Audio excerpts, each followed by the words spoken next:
ভাইয়া এক প্লেট ভাত আর তরকারি কত করে? ওই এক প্লেট ভাত আর তরকারি 50 টাকা নিবি? 50 টাকা? আচ্ছা ভাইয়া, পরোটা সবজি? একটা পরোটা আর সবজি 30 টাকা। আর ভাইয়া সিঙ্গারা সমোসা কত করে? ওই সরি, তুই কি আসলে কিছু কিনতে আইছস না আমার লগে মজা করতেছস জানতে? ওই সরি, সত্যি করে রাখো, তুই কি আসলেই কিনবি না আমার লগে ফাইজলামি করতেছস? হ্যাঁ, তুই শুধু শুধু আমার সময় নষ্ট করিস না, ভালো করে কইতাছি জানতে। ভাইয়া আমি তো খাবার কিনতেই আইছি, কিন্তু আমার কাছে বেশি টাকা নাই, শুধু এই 5 টাকায় আছে। ভাইয়া এই 5 টাকা নিয়ে আমার কিছু খাবার দেওয়া যায় না? ওই তুই কি পাগল টাগল হয়ে গেছিস নাকি? 5 টাকার কিছু পাওয়া যায় এই যুগে?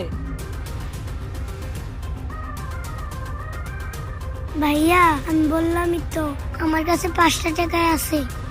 5 টাকার যতটুকু খাবার হয় আমার ততটুকু খাবারই দেন। যখন আমার কাছে টাকা হবে তখন বেশি টাকা দিয়ে খাবার কিনে নিয়ে যাব। ওই শুন, তোর একটা ভালা বুদ্ধি দেই, দেখবি ওই 3 রাস্তার মোড়ে পোলা পাইন বয়ে বয়ে ভিক্ষা করে, তুই হেন যায় ভিক্ষা কর, টাকা পাবি, পরে আয়া ভালা মন্দ খাইস। 5 টাকার কোনো খাবার নাই, জানতে যা। এই অঙ্কন, এখানে কি হয়েছে রে? এত চিল্লাচিল্লি করতেছস? আরে মহাজন কোয়েন না, কইতে কাইছে 5 টাকা লইয়া বাদ দিতাম।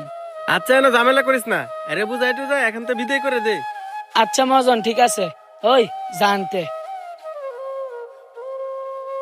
মেয়েটাকে দেখে মনে হচ্ছে মেয়েটা অনেক ক্ষুধার্ত, তাই মনে হয় 5 টাকা নিয়ে হোটেলে আসছে।